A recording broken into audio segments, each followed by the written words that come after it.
Il y a un an que j'ai obéi à la voix de Dieu et je commençais à publier des prières en ligne. J'aurais jamais imaginé combien de personnes souffrent silencieusement. Les gens sont en train de combattre de batailles en silence. La dépression, la peur, les liens, les attaques spirituelles. Le Seigneur a placé un fardeau lourd dans mon cœur pour prier pour son peuple. Je m'appelle David Mukombo, je suis mari, je suis père des enfants. J'habite aux États-Unis d'Amérique. D'origine, je suis de la démocratique République du Congo. Depuis des années, il y a quelque chose qui brûle dans mon cœur. Un fardeau pour les enfants de Dieu. Dans mon cœur, il brûle un désir pour voir quelqu'un délivré, pour voir quelqu'un béni, pour voir quelqu'un restauré, pour voir quelqu'un guéri. Parce qu'il y a tellement des enfants de Dieu qui sont en train de souffrir. Il y a tellement des enfants de Dieu qui ont besoin de l'aide du Seigneur, mais ils ne savent pas comment l'avoir. J'ai compris que les gens n'ont pas besoin de discours, les gens n'ont pas besoin de théâtre, mais les gens ont besoin d'un Dieu réel, un Dieu qui peut sortir les histoires, un Dieu qui peut se manifester maintenant. Pourquoi? Parce que les problèmes que les gens sont en train de traverser sont des problèmes qui sont très réels. Et ils n'ont pas besoin que les gens les relatent de certaines histoires, les gens ne parlent de politique, ils ont besoin que Dieu agisse pour eux. Parce que si Dieu n'agit pas pour eux, ils sont foutus. Le Seigneur m'a donné le don de la prière et le don de la foi. Et ces dons ici que Dieu m'a donné, ce n'est pas le don pour moi-même, c'est le don pour son peuple.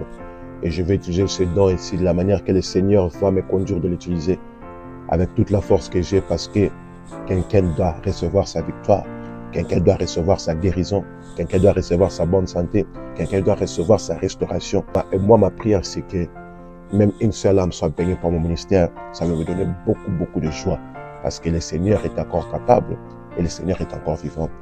Je ne connais pas peut-être tout le monde, mais ce qui est sincère et ce qui est vrai, j'ai un fardeau dans mon cœur pour le peuple de Dieu. Je suis évangéliste, je ne suis pas pasteur. Il y a beaucoup de gens qui m'ont contacté, qui m'appellent pasteur. J'ai même perdu le compte de combien de personnes m'appellent pasteur. Mais ce qui est vrai, je ne suis pas pasteur, non.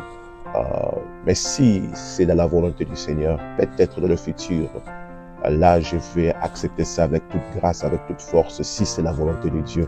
Mais pour maintenant, je suis un évangéliste.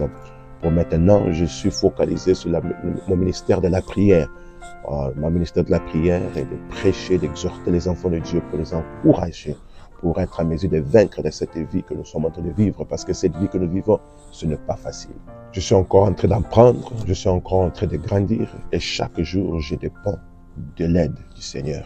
La première année a été focalisée sur les prières quotidiennes, et puis ensuite, le Seigneur m'a conduit pour commencer à poster des exhortations, et puis ensuite, commencer à lire les Écritures et encourager les enfants de Dieu.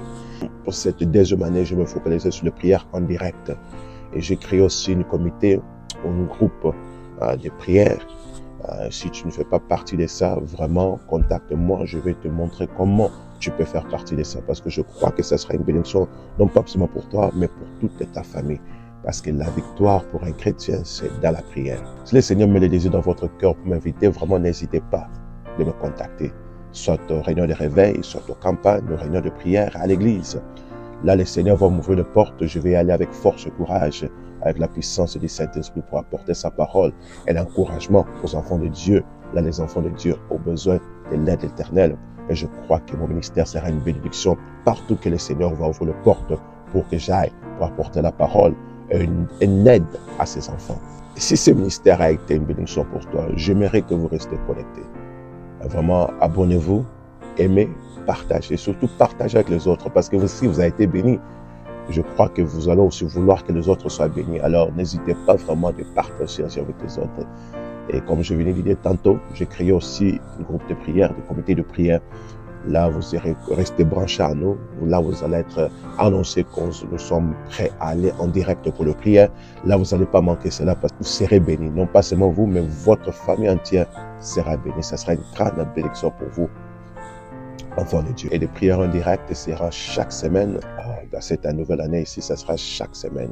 Et n'oubliez pas de brancher, d'être connecté, de joindre ces prières ici pour votre bénédiction, pour votre victoire, enfant de Dieu. Et avant de partir, j'aimerais dire quelque chose à toi, enfant de Dieu, qui m'écoute en ce moment. Peu importe ce que tu traverses, je veux que tu saches que tu n'es pas seul. cher enfant de Dieu. Psaume 34, 17 dit ceci. Quand le juste crie à l'Éternel, l'Éternel les entend. Non pas seulement que le Seigneur les entend, mais le Seigneur les livre de toute leur détresse. Enfant de Dieu, le Seigneur n'a pas dit que peut-être il va t'aider ou il y a certaines conditions. Le Seigneur dit que quand toi tu vas le crier à lui, le Seigneur va t'entendre. Ça veut dire que, enfant de Dieu, n'hésite pas aujourd'hui même, crie à l'Éternel, prie à lui, présente-lui ton cas. Dis-lui ce que tu es en train de traverser. Dis-lui combien ça te fait douleur, la peine que tu portes dans ton cœur là. Présente ça à l'Éternel parce qu'après tout, c'est lui seul qui peut t'aider. Et le Seigneur n'a pas dit seulement qu'il va écouter à ta prière. Le Seigneur a dit qu'il viendra te délivrer de toutes tes détresses. Pas un peu de tes détresses à la moitié. Non, non, non. Toutes tes détresses. Tout ce que toi tu considères détresse, le Seigneur viendra te délivrer de toutes celles-là. Enfant de Dieu, tu m'écoutes, tu sais ce que je suis en train de dire. Il te délivrera de toutes tes détresses et il va te faire sortir de tout ce qui te fait pleurer. Alors, enfant de Dieu, aujourd'hui, crie à l'Éternel parce qu'il t'entend. Il va t'écouter, il va te répondre et il viendra à ton secours. Tu as un Dieu vivant, tu as un Dieu réel, tu as un Dieu capable, un Dieu fort, un Dieu incomparable. Et je t'encourage, n'hésite pas de crier à l'Éternel parce qu'il t'accordera la victoire que toi, tu recherches. Et peu importe là où dans le monde tu te retrouves, peu importe combien impossible ton cas peut être, n'oublie pas ceci. Dieu entend encore, Dieu répond encore et la prière change encore les choses. Et c'est ça la mission de ce ministère, de rappeler aux enfants de Dieu qu'il y a encore la puissance dans la prière. Que Dieu vous bénisse.